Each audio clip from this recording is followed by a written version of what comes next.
Hi students, I am Dr. Sagar Kumar. I am having 32 years experience.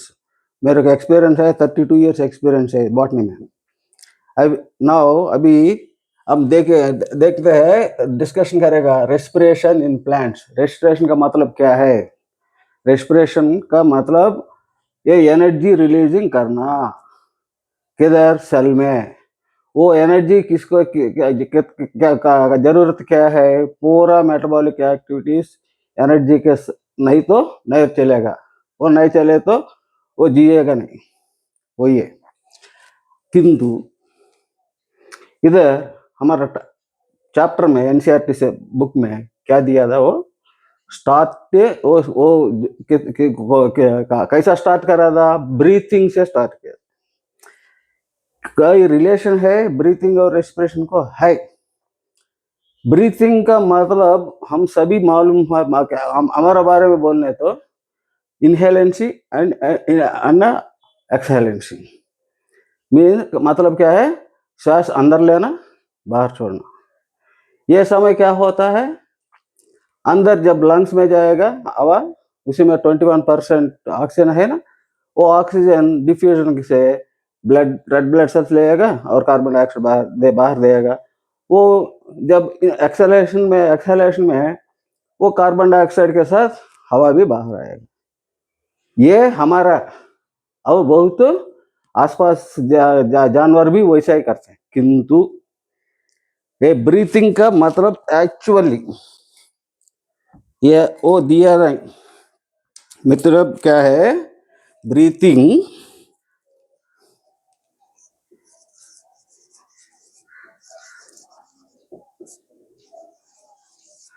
Breathing कैसा? वो श्वासन mean मतलब हम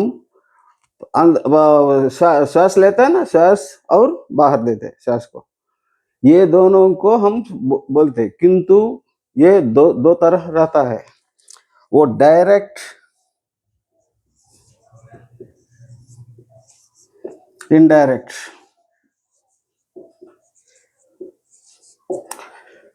direct क्या है, इनडायरेक्ट क्या है? ये ब्रीथिंग का प्रधान उद्देश्य क्या है? क्या है?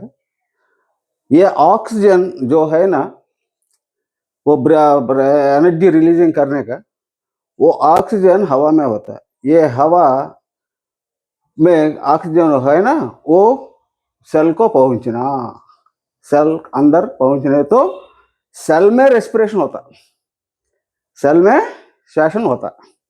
और एनर्जी किधर रिलीज होता? सेल में.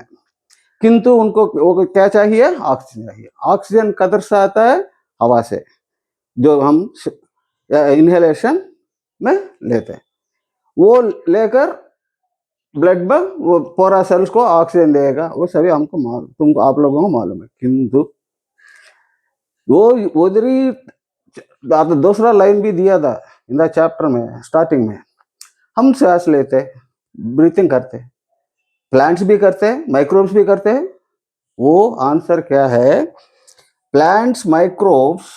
माइक्रोब्स का मतलब हियर वो यूनिसेल्युलर सभी जो करता है ना एरोबिक रेस्पिरेशन, वो उनका बारे में ये बताते हैं.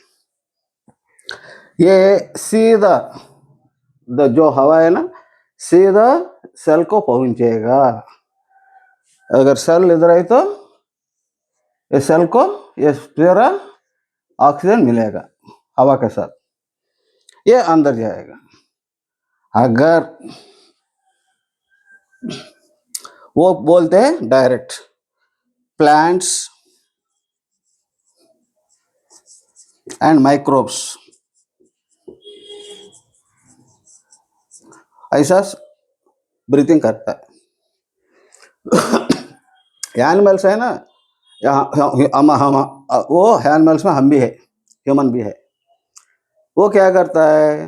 वो एनिमल्स को एक सिस्टम है. वो सिस्टम बताते हैं हम रेस्पिरेटरी सिस्टम. लंग्स में जाना, उधर से ऑक्सीजन लेकर वो ब्लड सेल्स के पास जाना, उधर ऑक्सीजन रिलीज करना, वो सभी करते हैं। वो कैसा करते हैं? इनडायरेक्टली करता है, वो इनडायरेक्ट है एनिमल्स।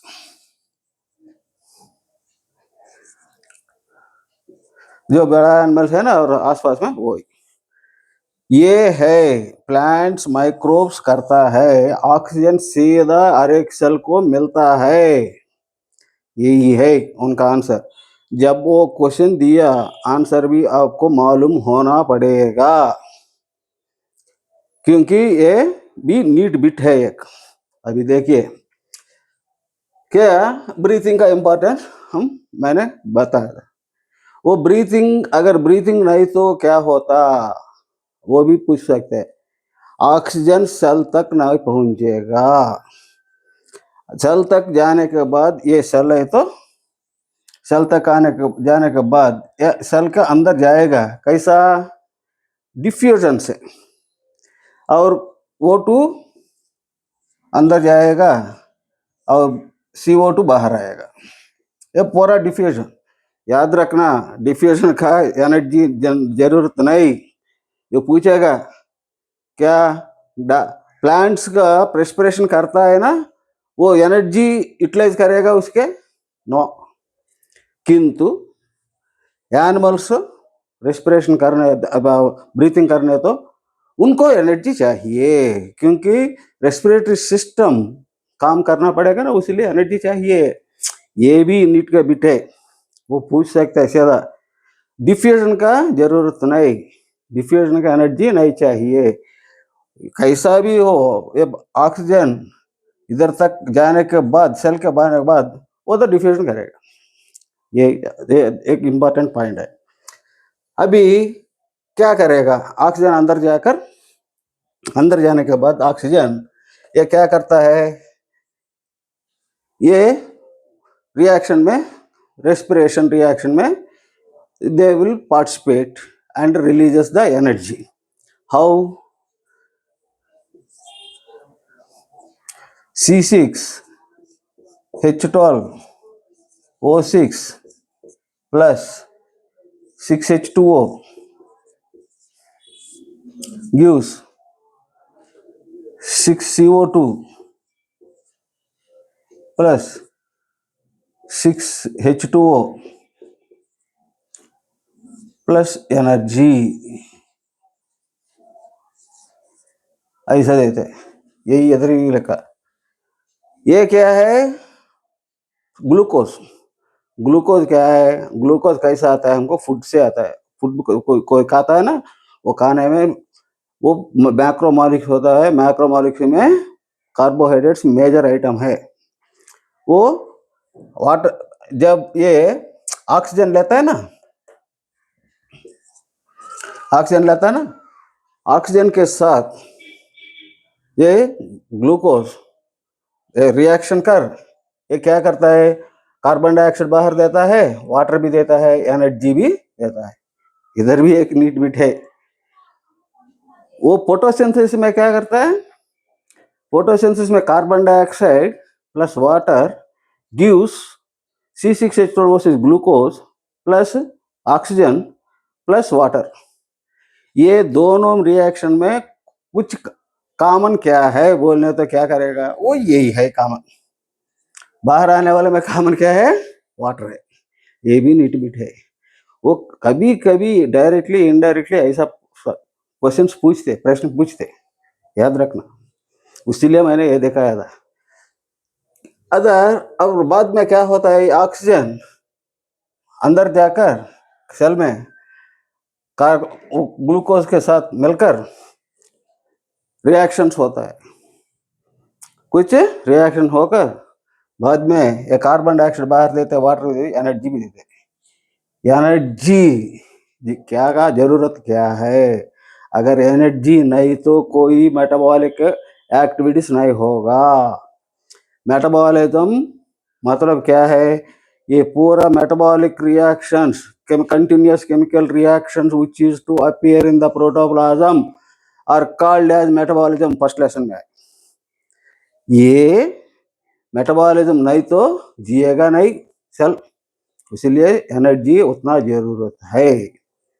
अभी देखिए वो उतना एनर्जी क्या चाहिए, मेटाबॉलिक एक्टिविटीज में क्या होता है, ग्रोथ होता है, अब्जॉर्प्शन, प्लांट्स में वो कुछ अब्जॉर्प्शन करने को भी एनर्जी चाहिए, ग्रोथ को भी एनर्जी चाहिए, पूरा मॉलिक्यूल बनाने का, मूविंग को भी चाहिए, और क्या रिप्रोडक्शन को चाहिए, और जानवर में ये ब्रीथिंग को भी चाहिए।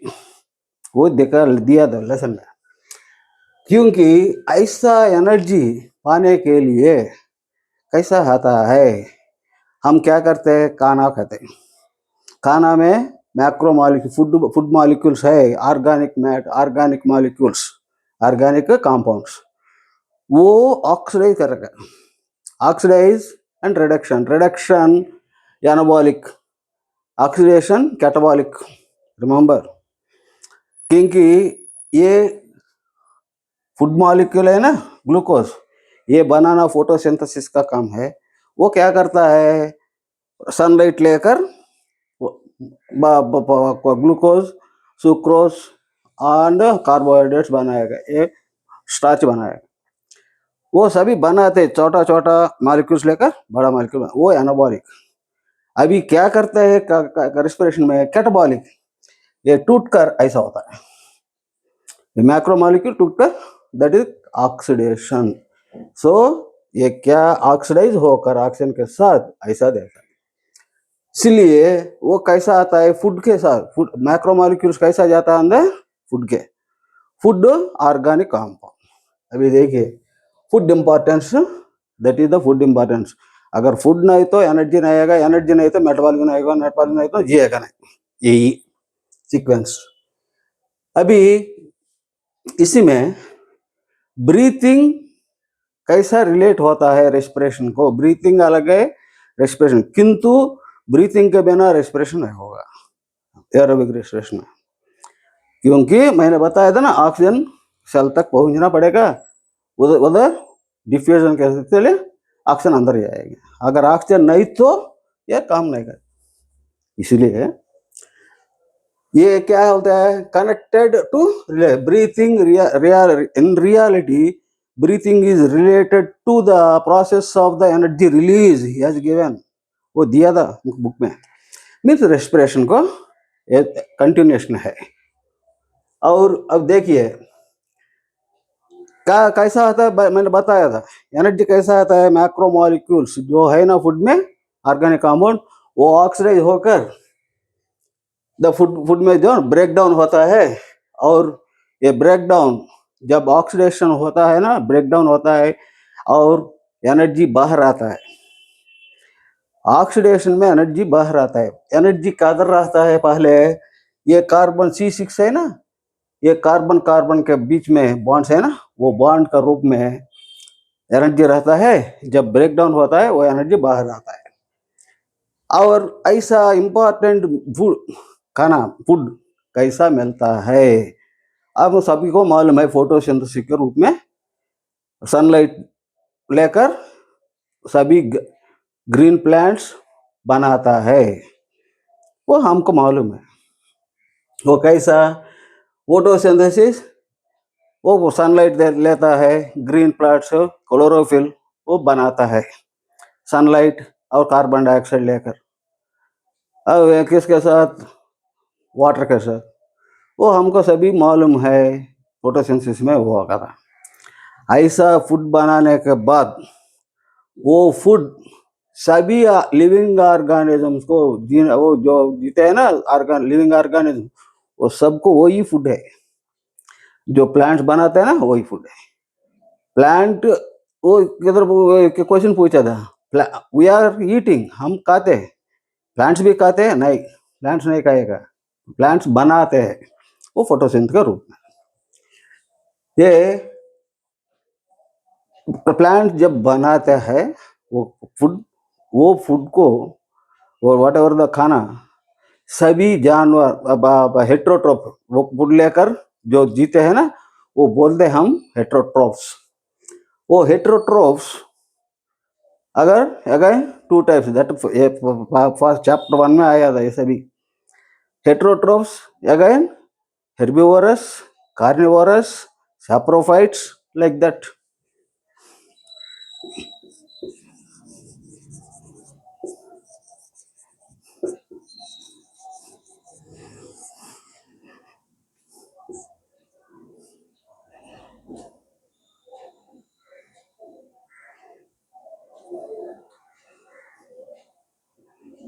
हेट्रोट्रोफ्स होगा वो डायरेक्ट हेट्रोट्रोफ लेता ना ये लेता है खाना खाते हैं ना वो हेट्रोट्रोफ्स वो ग्रीन प्लांट्स को खाएगा वो कार्निवोरस खाएगा सो डायरेक्टली और इनडायरेक्टली हेर्बिवोरस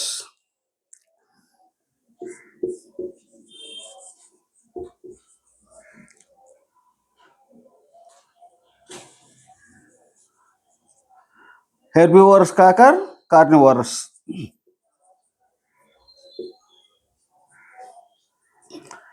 वो indirectly depend upon the plant only heterotrophs और हेट्रोट्रोफ्स जो है ना हेट्रोट्रोफ्स में और दूसरा क्लास भी है वो सैप्रोफाइट्स है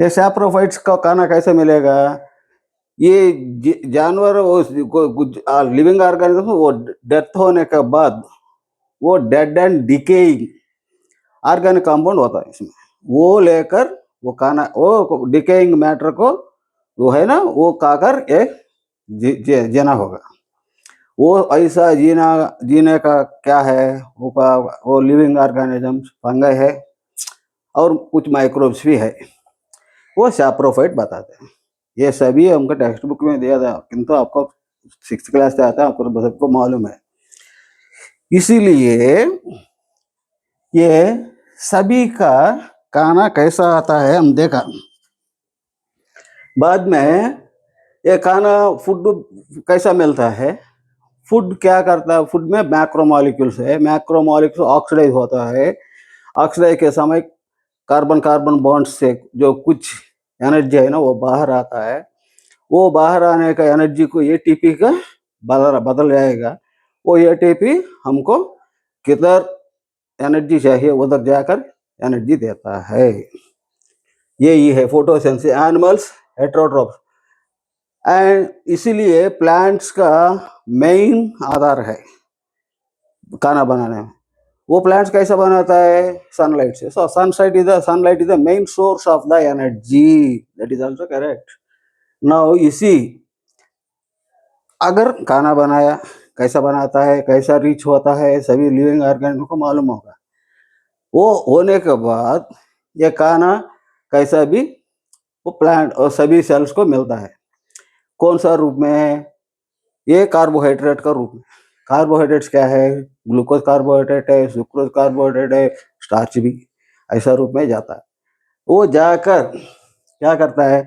सेल में जाएगा सेल में जाने के बाद ये ऑक्सीडाइज होता बाय टेकिंग द ऑक्सीजन वो एनर्जी रिलीज होता है ये पूरा काम किधर होता है सेल में इसीलिए ये एनर्जी रिलीजिंग प्रोसेस हम क्या बताते हैं रेस्पिरेशन बताते हैं actual respiration use to take place in the cell इसीलिए हम बताते हैं सेल्यूलर रेस्पिरेशन क्यों what is cell structural and functional unit all the functions जो फंक्शंस करता है ना जो लिविंग ऑर्गन वो सभी किधर स्टार्ट शुरू होता है सेल में इसलिए सेल्यूलर रेस्पिरेशन बोलता है सेल्यूलर रेस्पिरेशन में एनर्जी रिलीज हो जाएगा बाद में ये फोटोसिंथेसिस रेस्पिरेशन फोटोसिंथेसिस में खाना बनाता है खाना यूटिलाइज करता है रेस्पिरेशन में ये फोटोसिंथेसिस किधर होता क्लोरोप्लास्ट को सेल में है ना क्लोरोप्लास्ट वो मेसोफिल सेल्स मेन लीफ में एक क्लोरोप्लास्ट में सभी होता है फोटोसिंथेसिस 2 स्टेप्स है एक लाइट रिएक्शन है दूसरा डार्क रिएक्शन दोनों भी क्लोरोप्लास्ट के अंदर होता किंतु रेस्पिरेशन 2 प्लेसेस में होगा एक ही स्टेप में एक ही ऑर्गन में नहीं होता है। फर्स्ट साइटोप्लाज्म में वन स्टेप होता, दूसरा स्टेप माइटोकॉन्ड्रिया में होता। वो साइटोप्लाज्म का वन स्टेप, माइटोकॉन्ड्रिया का दूसरा स्टेप। किंतु आप शायद सोचते माइटोकॉन्ड्रिया जरूर, माइटोकॉन्ड्रिया नहीं तो रेस्पिरेशन नहीं होता, बी होता। वो इस टॉपिक में आता है, हमको याद रखना। क्योंकि break down of the food and release places cytoplasm and oxidise compound. Here oxidise क्या, कौन सा कंपाउंड होता है? फूड का मैक्रो मॉलिक्यूल जो है ना, वो फूड का molecule oxidise compound, organic compound क्यों कौन सा रूप में होता है वो, और वो ऑक्सीडाइज कंपाउंड फूड मॉलिक्यूल को हम क्या जरूरत है, ऑक्सीडाइज कंपाउंड ऑर्गेनिक कंपाउंड जरूरत है रेस्पिरेशन करने का, वो हम बताते respiratory substrate. This is the respiratory substrate. Respiratory what is, he asked once. Respiratory substrate means जो मैक्रो मॉलिक्यूल ऑक्सीडाइज होता है एनर्जी देने का इन द रेस्पिरेशन में, वो मॉलिक्यूल को हम बताते हैं रेस्पिरेटरी सब्सट्रैक्ट। खाना खाने तो हम आप सब लोगों को मालूम है, कार्बोहाइड्रेट्स है, कार्बोहाइड्रेट्स, प्रोटीन्स है, फैट्स है, ये सभी रेस्पिरेशन में जा सकते हैं। किंतु carbohydrates are the main substrate and protein और फैट्स भी कभी कभी ऑर्गेनिक एसिड्स, कैसे oxalic acid is organic acid and such type of acids what are there, they also will contain some energy, वो भी रेस्पिरेशन में जा सकता है। अभी बाद में हम देखेगा ये रेस्पिरेशन होकर फूड मटेरियल से हमको एनर्जी आएगा। ये एक ही स्टेप कर हमारे जो लिखा दिया था नहीं, ये सीरीज ऑफ रिएक्शंस, एक ही स्टेप में नहीं होता, बहुत स्टेप्स है इसमें। ये सीरीज ऑफ रिएक्शन में इधर एंड उधर एनर्जी भी रिलीज होता है। सो एनर्जी कैसा आता है हमको मालूम हो गया। वो आने के समय ये एनर्जी रिलीज करने के कंटिन्यूस रिएक्शंस जो है ना स्टेप वाइज, वो कंट्रोल करेगा enzymatic all the metabolic activities which are going on in the cell will be controlled by the enzymes. Remember this point also. Without enzyme there is no metabolic activity. ये series of the steps भी metabolic activities है, इसलिए enzymes are required. enzymatically controlled step wise reaction energy देता है।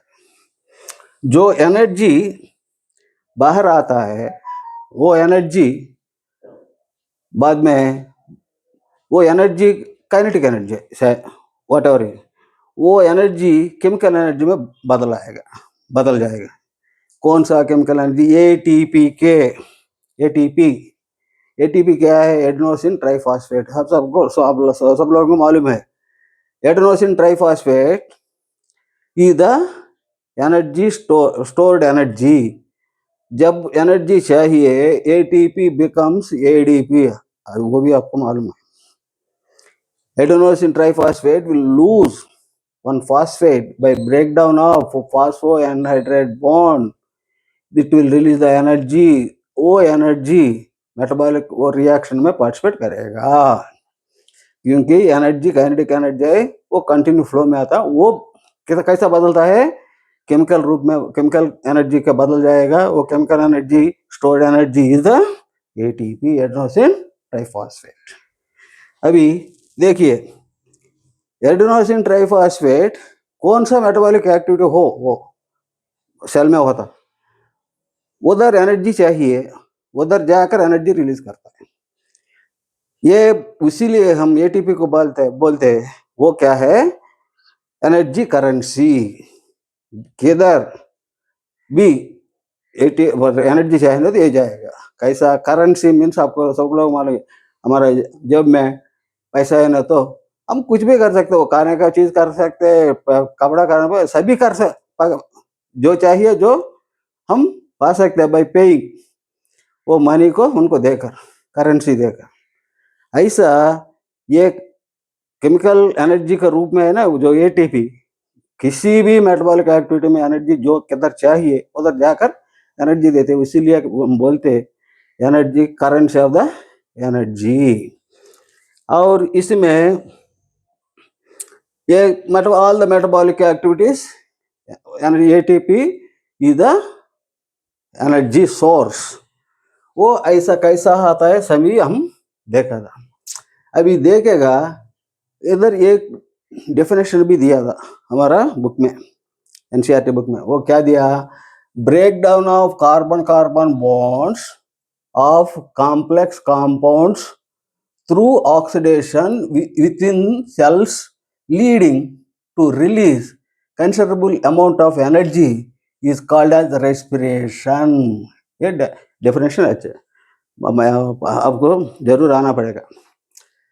क्या? Break down of the C C bonds, मैंने बताया था। कॉम्प्लेक्स कंपाउंड क्या है? फूड है, organic food. Through oxidation, oxidation process से किधर होता है? सेल्स में होता है। क्या देता है? Leading to release considerable energy, energy बाहर आता है। जिसे वो सभी प्रोसेस को हम बोलते हैं रेस्पिरेशन। यही है डेफिनेशन, वो हमारा एनसीईआरटी बुक में भी दिया था। अभी ये क्वेश्चन दिया था, एक सब चैप्टर दिया था। वो क्या? Do plants breathe? यस। किंतु वो फर्स्ट सेंटेंस में ये आंसर डायरेक्ट नहीं बोला, किंतु मैंने आप लोगों को दिखाया था। ये direct answer means there is no proper answer in his opinion, किंतु आंसर भी है। वो क्या है? वो सीधा हवा में जो ऑक्सीजन है ना, वो सीधा सेल को पहुंचेगा। ऐसा जाने तो वो डायरेक्ट रेस्पिरेशन है, वो सभी प्लांट्स में वही होता है। और जो जानवर है ना हमारे आसपास में, वो सभी इनहेलेशन एक्सहेलेशन करता है, ऐसा ऐसा ऐसा ऐसा, क्योंकि वो उनको इनडायरेक्ट ब्रीथिंग दैट इज। किंतु प्लांट्स को हर एक सेल डायरेक्टली उनको हवा मिलेगा। हवा से में जो कार्बन ऑक्सीजन है ना 21% वो अंदर जा सकता है डिफ्यूजन से। ये ये प्लांट भी ऑक्सीजन लेता है, कार्बन डाइऑक्साइड बाहर देता है, किंतु ऑक्सीजन कैसा पहुंचेगा उधर? वो भी वही कैसा पहुंचेगा? सीधा जाकर, सीधा जाने का रास्ता होना पड़ेगा ना, वो है स्टोमेटा एंड लेंटिसेल्स। स्टोमेटा आपको मालूम है, लेंटिसेल किधर होता है? स्टोमेटा आपको पढ़ा था, वो सभी लीफ में बहुत ज्यादा स्टोमेटा होता है, अपर एपिडर्मिस में, लोअर एपिडर्मिस में। वो एक वे है, उसी में से अंदर हवा अंदर जा सकते हैं, बाहर आ सकते हैं। इसीलिए ये बताया था स्टोमेटा लीफ में होता है। और इतना बड़ा ह्यूज स्टेम है नहीं तो, और रूट को कैसा अंदर जा सकता है? वो है लेंटिसेल। लेंटिसेल पहले सिलेबस में है, वो सेकेंडरी ग्रोथ में आता है। अभी वो निकाल दिया था आप लोगों को, इसलिए मैंने बताते। ये लेंटिसेल्स और stomata are the openings for the entry of the air into the inside the body of the plant। कैसा एंटर होता है? ये they are the opening and they are the openings, वो स्टोमेटा और लेंटिसेल। उसी से हवा अंदर जा सकता है। जाने के बाद ये सभी सेल्स को सीधा हवा पहुंचेगा। हवा में जो ऑक्सीजन है वो डिफ्यूजन से अंदर जाएगा और कार्बन डाइऑक्साइड बाहर आएगा। ये ऑक्सीजन जब अंदर जाता है वो रेस्पिरेशन शुरू हो जाएगा। यही है लिंक। इसीलिए हम बोलते ये प्लांट्स कैसा ब्रीथ करता है, सीधा ओपनिंग से सीधा हवा हर एक सेल को हर एक सेल को जाने का तो कितना नंबर है, बहुत नंबर है, हम काउंट भी नहीं कर सकते। Millions billions of the stomata होता है, क्योंकि हर एक जगह में एक इंच में 4-5 होता है, इतना में। इसलिए हवा अंदर जाता है वो सभी, उनका ट्रांसपोर्ट भी बहुत कम है। मीन्स ज़्यादा सा इधर एक होगा उधर एक उधर एक उधर एक, पूरा सेल को हवा मिलेगा। इसीलिए ट्रांसपोर्टेशन इज वेरी लेस।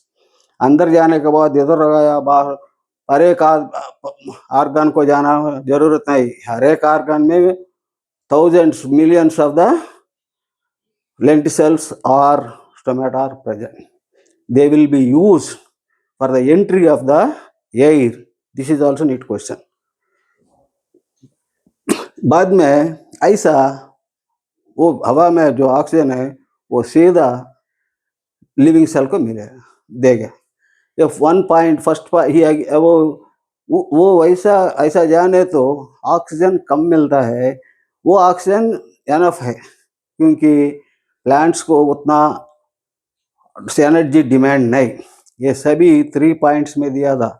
पहले पॉइंट है वो plant body is structurally it is cooperating by having the stomata or lenticels in the numerous number, or they are the openings of the entry of the air, और जो air अंदर गया था वो बहुत दूर जाना भी नहीं चाहिए, नहीं जरूरत नहीं।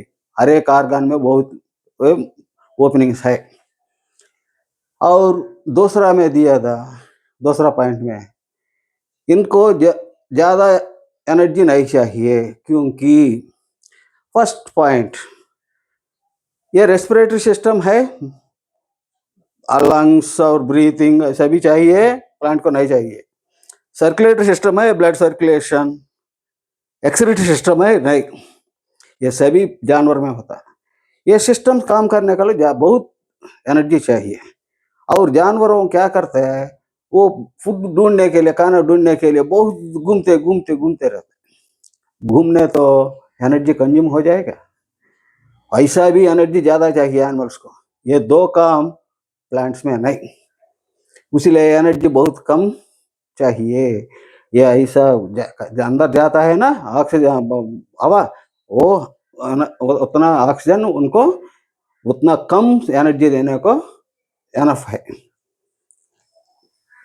सो उसलिए ये क्या करता है, वो जो लिविंग सेल्स है ना, वो सरफेस का नियर टू सरफेस का बहुत कम दूर में रहता है। वो थर्ड पॉइंट में था। थर्ड पॉइंट में क्या बताया था, वो तो ठीक है, किंतु बड़ा ह्यूज प्लांट्स होता है, उनका स्टेम इतना होता है। इतना होने तो अब अंदर से इधर तक आना पड़ेगा, बहुत दूर ट्रैवलिंग करना पड़ेगा। वो कैसा करता है, वो स्टेम रूट में कैसा करता है। ये स्टेम और रूट जो देखते हैं ना, इतना बड़ा स्टेम, पूरा सेल्स लिविंग सेल्स नहीं, इतना होने तो जस्ट इतना तक डेड सेल्स है। केवल सरफेस एरिया के आसपास में लिविंग सेल्स होता। लिविंग सेल्स इधर ही होता। ये डबी डेड सेल्स है, इनको नहीं चाहिए, इनको चाहिए। ये किधर है, सरफेस का नियर में। ऊपर क्या है, बार्क है। बार्क में क्या होता है, लेंट सेल्स होता है। ये लेंट सेल्स अगर आपको अच्छी तरह मालूम होने तो एक स्टेम का एनाटॉमी देखा था आप लोग, उसी में बार्क में तो एपिडर्मिस, बाद में बार्क होता। अंदर क्या है, cortex made up of parenchyma. और पैरेन्काइमा किधर होता है, जैलम फ्लोएम है ना, उसी में जैलम पैरेंकाइमा होता है, फ्लोएम पैरेंकाइमा होता है, एंड फ्लोएम वेसल्स भी लिविंग सेल्स है, कंपेनियन सेल्स भी लिविंग सेल्स है। ये लिविंग सेल्स कम है जैलम फ्लोएम में, वो सभी इसी जगह में रहेगा, near to surface, that is the answer. और ये डेड सेल्स कैसा होता है, ये नॉन फंक्शनल जैलम। जब सेकेंडरी ग्रोथ होता है ना, वो सेकेंडरी ग्रोथ में कुछ पहले जो उद्भव हो गया ना वो जैलम, वो फंक्शनलेस होकर अंदर जाएगा, वो डेड सेल्स है, वो काम नहीं करता है, इसीलिए वो मैकेनिकल एनर्जी देता है। बस अभी क्या पढ़ना, क्या सिखाना पड़ेगा इधर, जो लिविंग सेल्स है ना वो पैरेंकाइमा रूप में है, वो भी सरफेस के आसपास में है, इसीलिए ये हवा जो लेते अंदर तक, वो पूरा अंदर तक नहीं जाना पड़ेगा, वो लिविंग सेल्स है ना सरफेस का आसपास में है, इसीलिए ये it is the plants are doing respiration, direct breathing, हवा ज्यादा दूर। और one more thing is there, ये है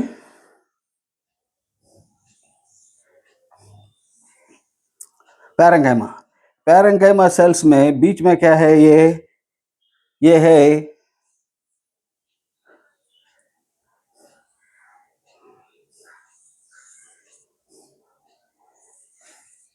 है intercellular spaces, intercellular spaces, cell के बीच में थोड़ा गैप होता है, इसीलिए ये बाहर से अंदर जाने के समय ये वो इंटरसेल्युलर स्पेसेस से अंदर जा सकते हैं। ऐसा छोटा ट्रांसपोर्टेशन होता है, कैसा होता है, इंटरसेल्युलर स्पेसेस से वही। और रेस्पिरेशन ज्यादा किधर होता है वो पूछने तो पैरेंकाइमा में होता, रिमेंबर। जैलम में नहीं, जैलम में 4 में वो सभी दूसरा है, पैरेंकाइमा मेजॉरिटी पैरेंकाइमा किधर भी हो उधर ही रेस्पिरेशन होता। अभी देखिए, lateral transport not and cells are close to the stomata and lenticels. और अभी मालूम होगा कैसा ऑक्सीजन प्लांट्स में पहुंचेगा, बाद में कंबशन होता। कंबशन का मतलब बायोलॉजिकल कंबशन, कंबशन का मतलब बर्निंग करना। बर्निंग करने तो ये क्या बर्न होता है इधर, वो मैक्रो मॉलिक्यूल है ना, वो ऑक्सीडाइज होकर बर्न होता है। बर्निंग को हम दूसरा बाद में बताते हैं, कंबशन बताते हैं। ये बायोलॉजिकल कंबशन में कैसे क्या होता है, ये मैक्रो मॉलिक्यूल ग्लूकोज है ना, ऑक्सीजन लेकर ऐसा होता है, मैं सभी डिस्कस कर रहा था, वो कंबशन है। अभी एनर्जी बाहर आ गया। और एक पॉइंट इधर भी लिखा था, नीट पॉइंट है, वो है वो कंबशन में जो कुछ एनर्जी बाहर आया, ये पूरा energy, not all energy released as heat, remember the point that he has given, means मतलब क्या है, ये एनर्जी कुछ बाहर आता है वो सभी हीट के रूप में बाहर नहीं जाता, वो क्या होता है मैंने बताया था, एटीपी कन्वर्ट होता है। वो एनर्जी कुछ बाहर आता है, वो एनर्जी एटीपी होता। इधर भी एक बहुत बुक्स में लिखा था, और टीचर्स भी बताते हैं आप लोग क्लास में, वो क्या है, 1 ग्राम मोल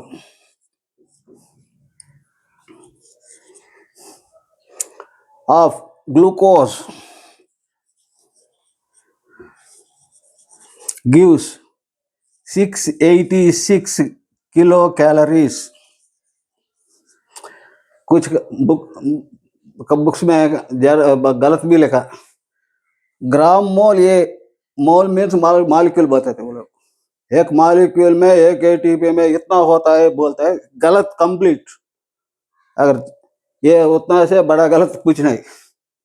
ग्राम मोल का क्या है, ग्लूकोज का glucose molecular weight 180 grams glucose will give this much energy. 180 grams glucose will give that much, not one molecule. Remember it.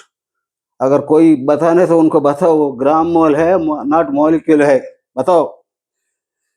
ये इसी में पूरा एटीपी कन्वर्ट नहीं होता। कितना होता है? 277 kilo calories only convert to the ATP. और लिखा था, किंतु केमियास्माटिक हाइपोथेसिस में कम, वो तो अभी जरूरत नहीं उनका डिस्कशन के बारे में। ये लिखा था इसीलिए मैंने बताते, वो भी इधर बताया था वो क्या, not all energy release as heat. अगर इतना हो नहीं तो 40%, 60% will stand as the heat.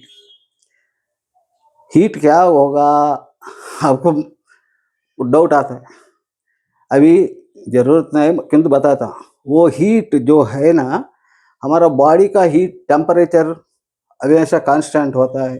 वो कैसा आता है, वो हीट बाहर आता है ना, वो ये है। और जब मेटाबॉलिक एक्टिविटीज एंजाइम्स में पढ़ाया था ना, वो optimum level of temperature required, वो भी ये हीट काम करता है, किंतु 40% वो एटीपी के रूप में बदल जाएगा, यही है। और अभी एनर्जी आया, एटीपी बदल गया, एटीपी से कंबर्शन हो गया, होने के बाद ये सभी होने तो ये सभी करने का ऑक्सीजन चाहिए। ऑक्सीजन नहीं तो रेस्पिरेशन नहीं होगा, होता है।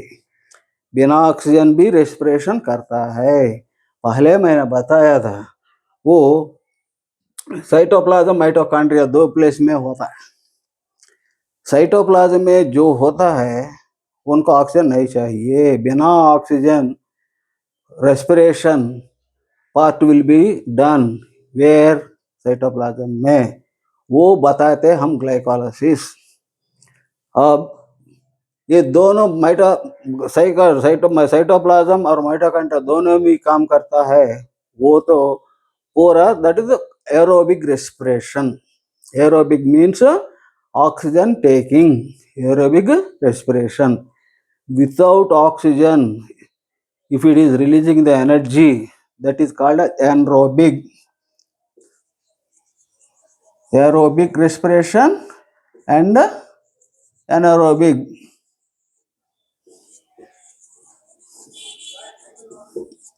ये दोनों टाइप है। ये ऑक्सीजन चाहिए, इनको ऑक्सीजन O2 नहीं चाहिए। बिना ऑक्सीजन भी रेस्पिरेशन करता है, किंतु पार्शियल ऑक्सीडाइज, वो हमको ग्लाइकोलाइसिस में बाद फर्मेंटेशन में आएगा। सो एनारोबिक रेस्पिरेशन, उधर एक पॉइंट लिखा था, जब हमारा प्लैनेट अर्थ रूप दिया था ना, उसमें पहले जो लिविंग मॉलिक्यूल्स आया ना, लिविंग ऑर्गेनिजम्स, वो एनारोबिक है, वो एनारोबिक है, क्योंकि वो समय ऑक्सीजन नहीं, बाद में एरोबिक एवोल्यूशन में आया था, वो लिखा था, अभी याद रखना। अभी कुछ ऑर्गेनिजम्स एनारोबिक में जीते हैं या हाँ जीते हैं, वो है anaerobic organisms and aerobic organisms. वो क्या है, आप पढ़ा था, methanogens are the anaerobic, all the methanogens are anaerobic, such type of so many are there, but they are the micro generally. वो कैसा भी होता है, 2 वर्ड्स दिया था उधर, facultative, obligative. What is this? Obligate and facultative. जब oxygen मिलता है वो रेस्पिरेशन करता है, एरोबिक रेस्पिरेशन करता है। अगर ऑक्सीजन नहीं मिलने तो एनारोबिक रेस्पिरेशन करता है, वो बताते हैं हम फैकल्टेटिव। अगर मिलने तो एरोबिक, ऑक्सीजन नहीं मिलने तो एनारोबिक। ऐसा प्लांट्स में भी है। एक एग्जाम्पल आपको दूंगा, जब सीड जर्मिनेट होता है ना, पहले respiration in the seed at the time of the germination is anaerobic बस। और कुछ experiments 8th class 9th class में भी दिया है, एनारोबिक कैसा करता है, ये अभी जरूरत नहीं उनका डिस्कशन, उनका बारे में डिस्कशन करना। किंतु अगर ऑक्सीजन मिलने तो भी वो रेस्पिरेशन बिना ऑक्सीजन करने तो वो बोलते हैं हम ऑब्लिगेट, ये मेथनोजेंस है। ये और एक अभी पहले मैंने बताया था, वो रेस्पिरेशन दो प्लेसेस में होता, साइटोप्लाज्म माइटोकॉन्ड्रिया। साइटोप्लाज्म में बिना ऑक्सीजन रेस्पिरेशन होगा, वो हम बताते हैं ग्लाइकोलाइसिस। ग्लाइकोलाइसिस बिना ऑक्सीजन होता, और ग्लाइकोलाइसिस अगर एरोबिक हो, वो लिविंग ऑर्गेनिज्म एनरोबिक हो, दोनों भी ये ग्लाइकोलाइसिस करना पड़ेगा। ग्लाइकोलाइसिस में partial oxidation will be taken, थोड़ा एनर्जी भी बाहर आएगा, वो हम ग्लाइकोलाइसिस में पड़ेगा नेक्स्ट वीडियो में। अभी देखिए दोनों एरोबिक एनरोबिक कैसा हम डिवाइड कर रहा था। ऑक्सीजन लेकर रेस्पिरेट करने तो एरोबिक, एनरोबिक बिना ऑक्सीजन, दोनों भी क्या first step must be done, क्या ग्लाइकोलाइसिस। ग्लाइकोलाइसिस में वो उनको इसमें ऑक्सीजन की जरूरत नहीं, किंतु एनर्जी बाहर आएगा, वो साइटोप्लाज्म में लेता है, वो हम बताते हैं ग्लाइकोलाइसिस। अभी first step of the respiration glycolysis हम देखेगा दूसरा वीडियो में। अभी देखिए और एक बार the importance of the breathing. Breathing क्या है मैंने बताया था, और देखिए एनर्जी का जरूरत क्या है, पूरा सिस्टम्स का रेस्पिरेटरी सिस्टम और circulatory system, all the systems movements and next reproduction, all the things energy is required. And food क्या है, एनर्जी जो देता है थ्रू द रेस्पिरेशन में, वो बताया था। हाँ फूड है, फूड हम खाते हैं, खाने से बाहर आता है एनर्जी, और वो एनर्जी मेटाबॉलिक एक्टिविटीज में जरूरत है। और ब्रीथिंग का जरूरत क्या है, breathing is connected with respiration the process. ये एरोबिक प्रोसेस है ना, ये करने का ऑक्सीजन चाहिए, that is breathe, through the breathing only, breathing से लेने तो भी ऑक्सीजन मिलता है। और दूसरा है respiration, energy comes from the oxidation of the food material, partial that is fully oxidized. And how oxidation of the macromolecules food by breakdown it will come. And food कैसा आता है, वो फूड हम खाते हैं और एनिमल्स भी खाता है, किंतु प्लांट नहीं खाता है, क्योंकि वो पोटासियम से करता है, कैसा करता है वो सभी बात इधर भी 2-4-5 सेंटेंस दिया था।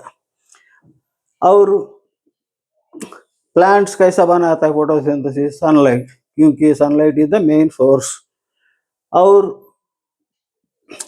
ये कैसा खाना कैसा मिलता है, सभी फोटोसिंथेसिस नहीं करता है ना, वो एनिमल्स को और सभी लिविंग ऑर्गेनिज्म ये रूप में देते हैं। ये कैसा, वो हेर्बिवोरस है, हेर्बिवोरस में कैसा है मैंने बताया था, दिखाया था, वो है। बाद में क्या करता है ये किधर होता है रेस्पिरेशन, रेस्पिरेशन होता है सेल में। रेस्पिरेशन मतलब क्या है, एनर्जी रिलीजिंग, एनर्जी किधर रिलीज होता है, सेल में। वो एनर्जी का जरूरत क्या है हम देखा, वो उसीलिए ये बोलते हम सेल्यूलर रेस्पिरेशन। सेल्यूलर रेस्पिरेशन में क्या होता है, जो खाना का फूड में मैक्रोमोलेक्यूल ऑक्सीडाइज होता है, ऑक्सीडाइज होने का सब्सटेंस जो है ना, वो मैक्रोमोलेक्यूल, वो हम बताते हैं the respiratory substrates. This is also important once you ask.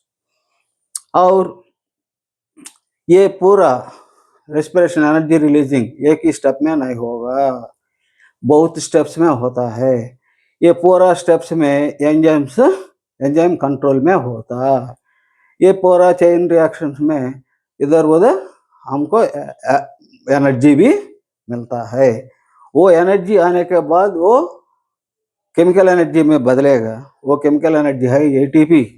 ATP का एनर्जी किधर चाहिए एनर्जी देर द ये एटीपी उधर जाकर एनर्जी रिलीज करेगा, वही है। अभी ये डेफिनेशन है, आपको मालूम है। Plants can breathe, yes, the answer is yes, but इनका में रेस्पिरेटरी सिस्टम नहीं, किंतु वो हवा सीधा हर एक सेल को मिलेगा। कैसा मिलता है? थ्रू स्टोमेटा और लेंटिसेल्स। कैसा मिलता है हम डिस्कस कर रहा था। और इसी में से कैसा बाहर आता है एनर्जी? रेस्पिरेशन, कंबशन में कैसा ये सब होता है। एंड नेक्स्ट इज ऑक्सीजन के साथ रेस्पिरेशन, ऑक्सीजन लेने तो वो बोलते हैं एरोबिक, नहीं तो एनरोबिक बोलता है। और ये दोनों भी ये दो स्टेप्स है ना, मेजर स्टेप्स रेस्पिरेशन में। पहले स्टेप जरूरत है दोनों भी उसमें, क्योंकि वो बोलते हैं हम ग्लाइकोलाइसिस, वो साइटोप्लाज्म में होता है और इनको ऑक्सीजन का जरूरत नहीं। वो दो एरोबिक भी एनरोबिक भी दोनों भी ऐसा करना पड़ेगा। ना अभी ये वीडियो हो गया। अभी ध्यान से आप लोगों क्या करते हैं मेरा मालूम है। स्टूडेंट इंट्रोडक्शन मीन्स लेक्चर्स भी इजी लेता है, किंतु इंट्रोडक्शन में भी मैंने देखा था कितना सारा क्वेश्चन आता है नीट में। अभी तक वो नहीं पूछा, किंतु कॉम्प्लिकेट होता है, बहुत मुश्किल होता है पेपर डिजाइन में। लास्ट गई साल से वो इंट्रोडक्शन में भी जा सकते हैं, इंट्रोडक्शन के रिलेटेड क्वेश्चंस भी बना सकते हैं।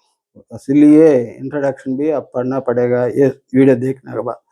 अगर ये वीडियो आप लाइक करने तो लाइक करो, और बाद में पूरा वीडियोस देखना दिखाने तो मैंने पहले एक वीडियो बनाया था, वो पूरा फोटोसिंथेसिस सभी एक पर एक पैराग्राफ भी मैंने डिस्कशन करा था ऐसा। आप वो भी देखना।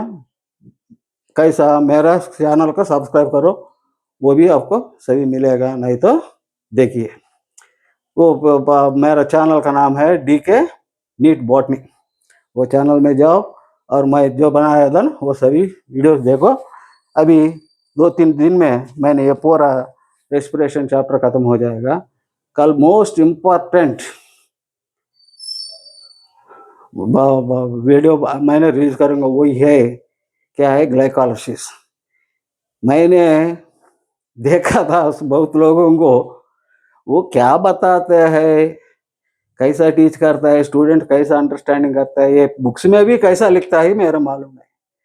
वो जो एनसीईआरटी बुक में दिया था ना पूरा भी नहीं डिस्कशन करते, मैंने पूरा करूँगा। और ग्लाइकोलाइसिस में से अभी क्वेश्चंस भी आया था अभी तक नीट में।